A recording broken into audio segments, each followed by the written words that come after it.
sleep. You should just listen to the sound of my voice.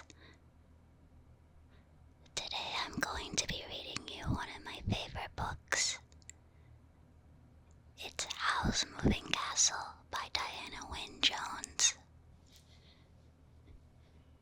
It's what the Studio Ghibli movie is based off of, and I think in a lot of ways it's much better than the movie. It's a big shame, but I understand why. I want you to listen to my voice and think about how wonderful this fantasy world is, and slowly fall off to sleep for me. Do you think you can do that? Let's do a couple of breathing exercises first. Breathe in. Breathe out.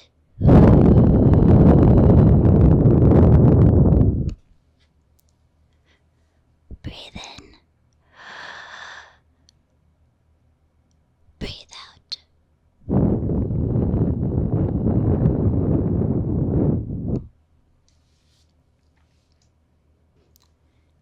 Chapter 1, in which Sophie talks to hats.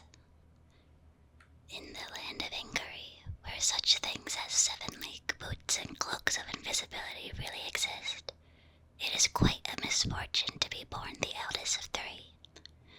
Everyone knows you are the one who will fail first, and worst, if the 3 of you set out to seek your fortunes. Sophie Hatter was the eldest of 3 sisters. She was not even the child of a poor woodcutter, which might have given her some chance of success. Her parents were well-to-do and kept a ladies' hat shop in the prosperous town of Market Chipping. True, her own mother died when Sophie was 2 years old, and her sister Letty was 1 year old, and their father married his youngest shop assistant, a pretty blonde girl named Fanny. Fanny shortly gave birth to the 3rd sister, Martha. This ought to have made Sophie and Letty into ugly sisters, but in fact all 3 girls grew up very pretty indeed, though Letty was the one everyone said was most beautiful. Fanny treated all 3 girls with the same kindness and did not favor Martha in the least.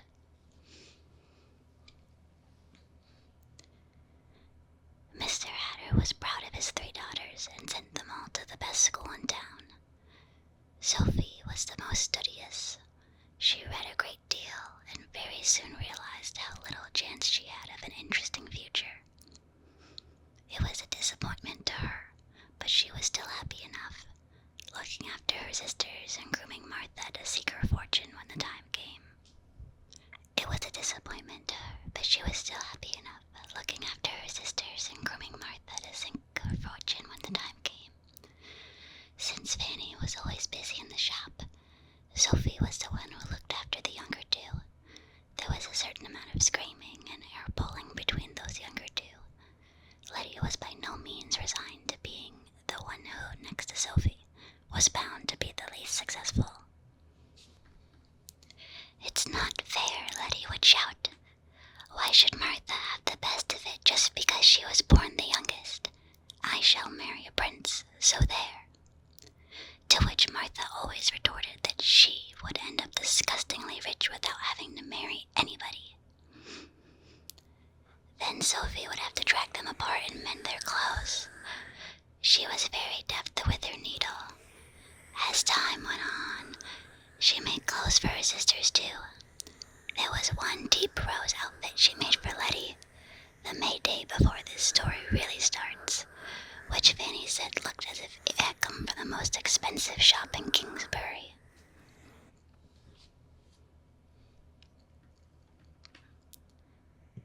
About this time, everyone began talking of the Witch of the Waste again.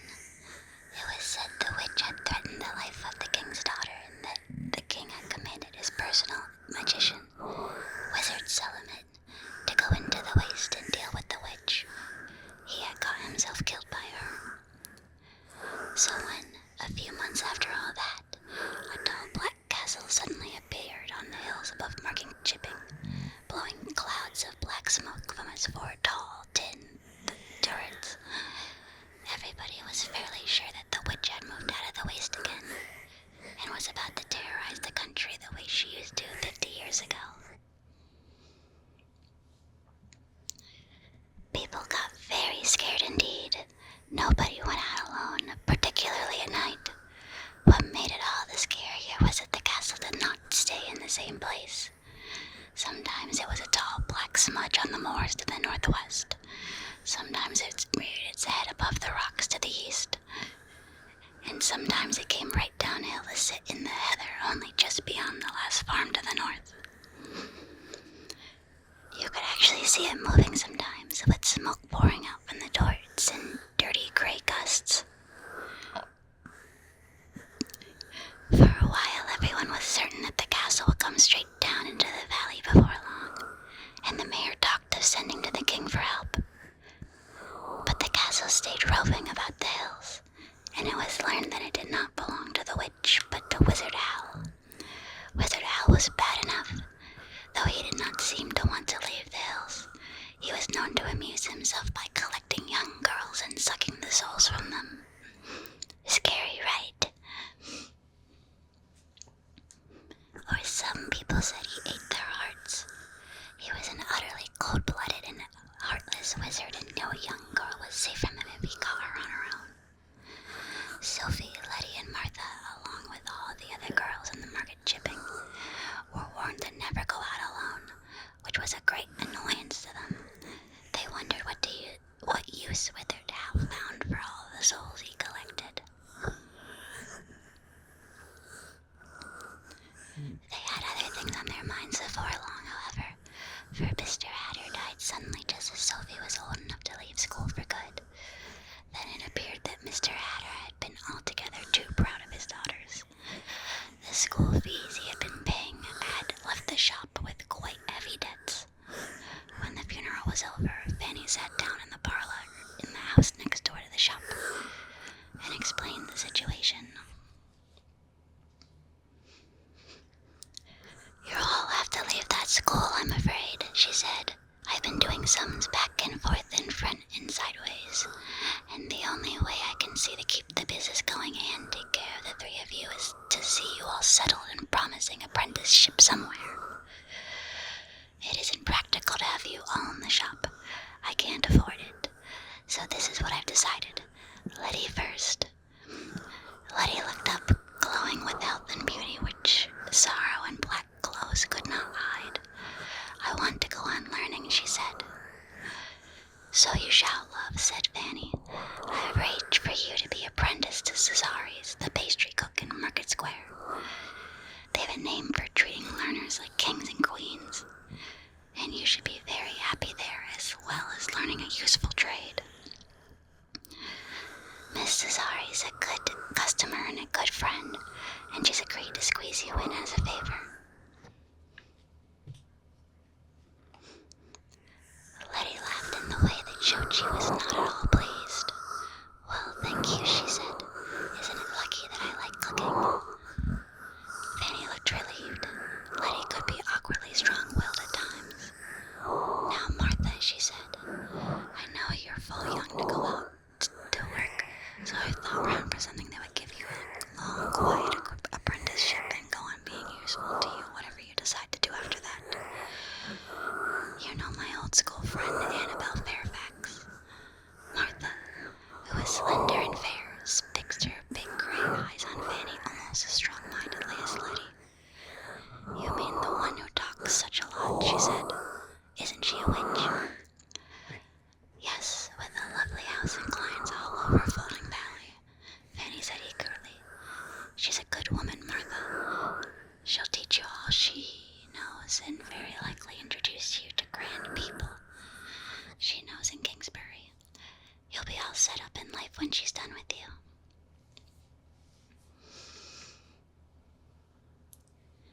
"She's a nice lady," Martha conceded. All right. Sophie, listening, felt that Fanny had worked everything out just as it should be. Letty, the second daughter, was never likely to come to much. So Fanny had put her right where she might meet a handsome young apprentice and live happily ever after.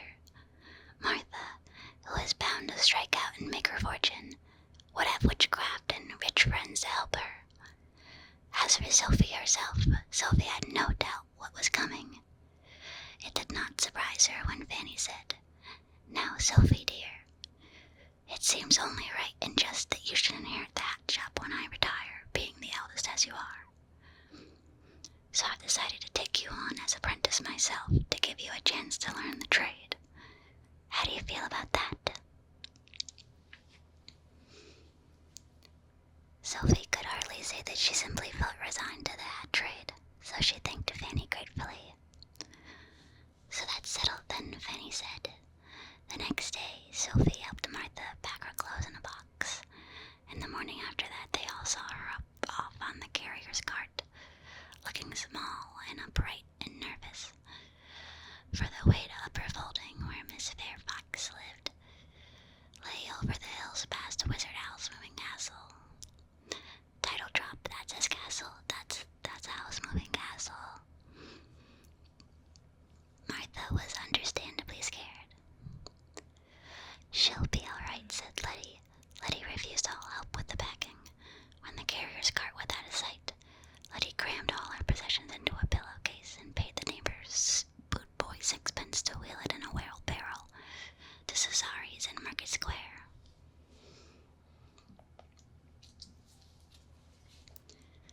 Sylvie talked to hats more and more as weeks went by. There was no one else much to talk to. Fanny was out bargaining or trying to whip up custom much of the day, and Bessie was busy serving and telling everyone her wedding plans.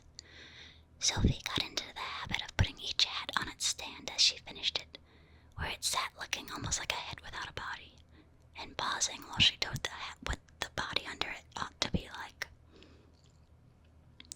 She flattered the hats a bit because you should flatter customers. You have mysterious allure, she told one that was all film. She said, you are going to have to marry money. And do a caterpillar green straw with a curly green feather, she said. You are as young as a spring leaf. She told pink bonnets they had dimpled charm and smart hats trimmed with velvet that they were witty. She told the mushroom pleated bonnet, you have a heart of gold and someone in a high position will see it and fall in love with you. This was because she felt sorry for that particular bonnet. It looked so fussy and plain. Jane Ferrier came into the shop next day and bought it. Her hair did look a little strange, Sophie thought, peeping out of her alcove, as if Jane had wound it in a row of pokers. It seemed a pity she had chosen that bonnet, but everyone seemed to be buying hats and bonnets around then. Maybe it was Fanny's sales talk, or maybe it was spring coming on. But the hat trade was definitely picking up. Fanny began to say, a little guiltily, I think I shouldn't have been in such a hurry to get Martha and Letty placed out. At this rate, we might have managed.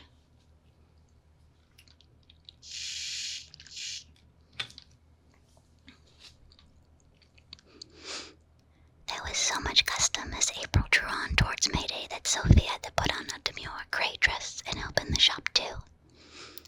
But such was the demand that she was hard at trimming hats in between customers, and every evening she took them next door to the house, where she worked by lamplight far into the night in order to have hats to sell the next day. Caterpillar green hats like the one the mayor's wife had were much called for, and so were pink bonnets. Then, the week before Mayday, someone came in and asked for one with mushroom pleats just like the one Jane Ferrier had been wearing when she ran off with the Count of Cataract. Now, home slices, I just want to stop for a minute, because if you guys remember from the movies, the Halloween Castle movies, the Count of Cataract is actually the guy who was the Scarecrow at the end of the movie, who you're like, who the hell is that? That's actually him, but it's not really clearly explained in the movie whatsoever, so there's like a lot of context that happens in the movie that is explained in the book. I think it's a perfect accompaniment. Anyways, she tried each one on as she finished it and looked in the mirror. This was a mistake. The staid gray dress did not suit Sophie, particularly when her eyes were red-rimmed with sewing, and since her hair was a reddish straw color.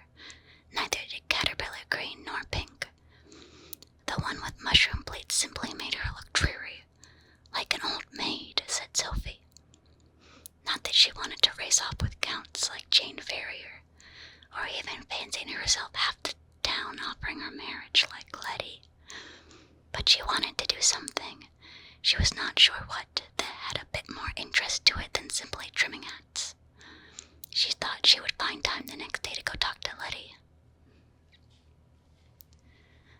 But she did not go. Either she could not find the time, or she could not find the energy, or it seemed a great distance to Market Square, or she remembered that on her own she was in danger from Wizard Howl.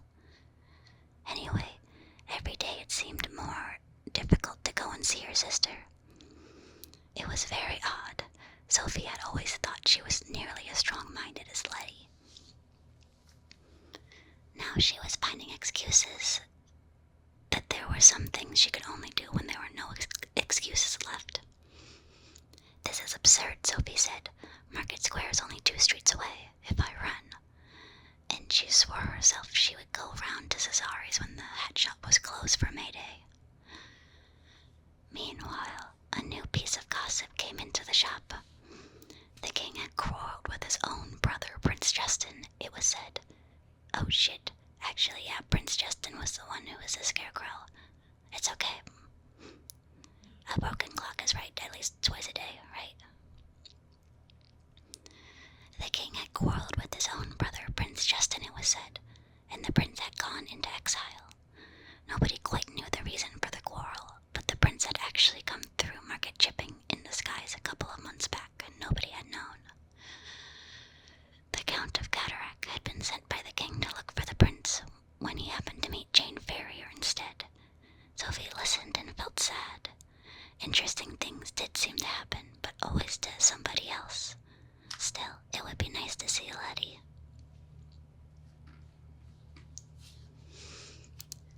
Mayday came. Merrymaking filled the streets from dawn onward. Fanny went out early, but Sophie had a couple of hats to finish first. Sophie sang as she worked. After all, Letty was working too.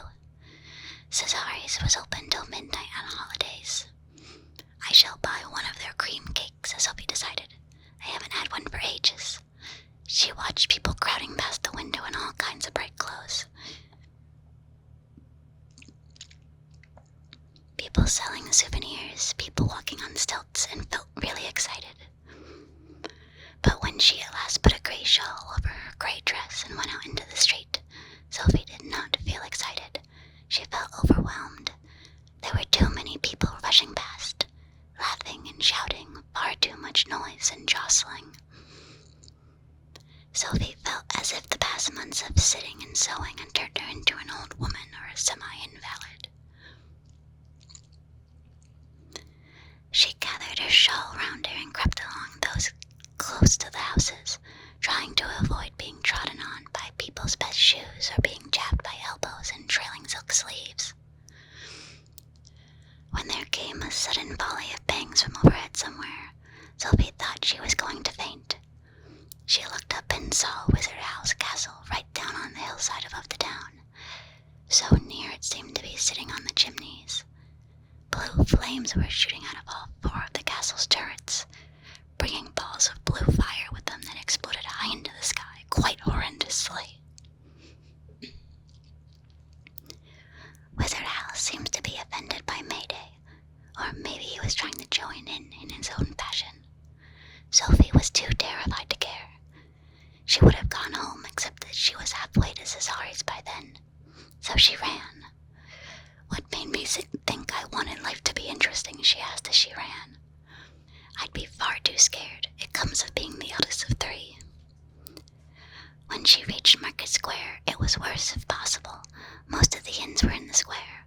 Crowds of young men swaggered beerily to and fro, trailing cloaks and long sleeves and stamping buckled boots they would never have dreamed of wearing on a working day, calling loud remarks and accosting girls. The girls strolled in fine pairs, ready to be accosted.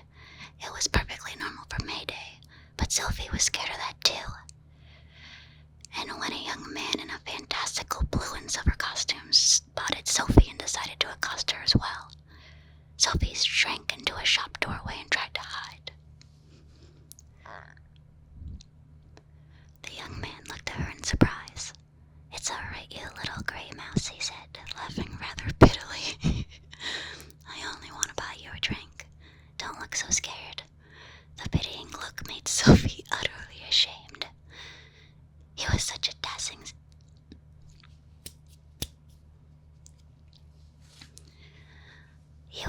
dashing specimen, too, with a bony, sophisticated face, really got quite old, well into his 20s, and elaborate blonde hair. Sorry, old home slices. His sleeves trailed longer than any in the square, all scalloped edges and silver insets. Oh, no thank you, if you please, sir, Sophie stammered. I'm on my way to see my sister. Then by all means do so, laughed this advanced young man. Who am I to keep a pretty lady from her sister? Would you like me to go with you, since you seem so scared? He meant it kindly, which made Sophie more ashamed than ever. No, thank you, sir, she gasped and fled away past him. You are perfumed, too. The smell of hyacinths.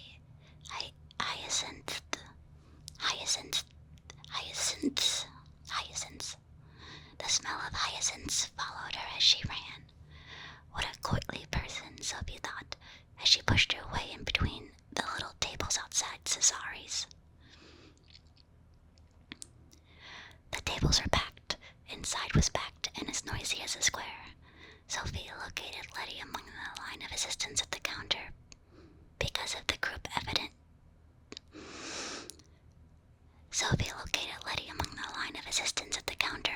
group of evident farmers' sons leaning their elbows on it to shout remarks to her. Letty, prettier than ever and perhaps a little thinner, was putting cakes in the bags as fast as she could go, giving each little bag a deft little twist and looking back under her own elbow with a smile and an answer for each bag she twisted. There was a great deal of laughter. Sophie had to fight her way through to the counter.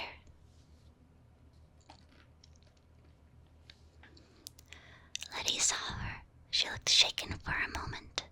Then her eyes and her smile widened and she shouted, "Sophie! Can I talk to you?" Sophie yelled. "Somewhere," she shouted, a little helplessly as a large, well-dressed elbow jostled her back from the counter. "Just a moment," Letty screamed back. She turned to the girl next to her and whispered. The girl nodded, grinned, and came to take Letty's place. "You'll have to have me instead," she said to the crowd. "Who's next?" "But I want to talk to you, Letty," one of the farmer's sons yelled. "Talk to Carrie," Letty said. "I want to talk to my sister." Nobody really seemed to mind. They jostled Sophie along to the end of the counter, where Letty held up a flap and beckoned, and told her not to keep Letty all day. When Sophie had edged through the flap, Letty seized her wrist and dragged her into the back of the shop, to a room surrounded by rack upon wooden rack, each one filled with rows of cakes. Letty pulled herself forward on 2 stools. "Sit down," she said. She looked in the nearest rack in an absent-minded way and handed Sophie a cream cake out of it. "You may need this," she said. Sophie sank on the stool, breathing the rich smell of cake and feeling a little tearful. "Oh, Letty," she said, "I am so glad to see you."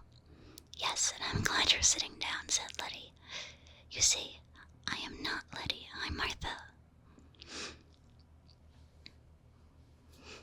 That was chapter 1 of House Moving Castle. How did you like it? Hopefully, at least by the end of this, you feel a little bit more relaxed. Here,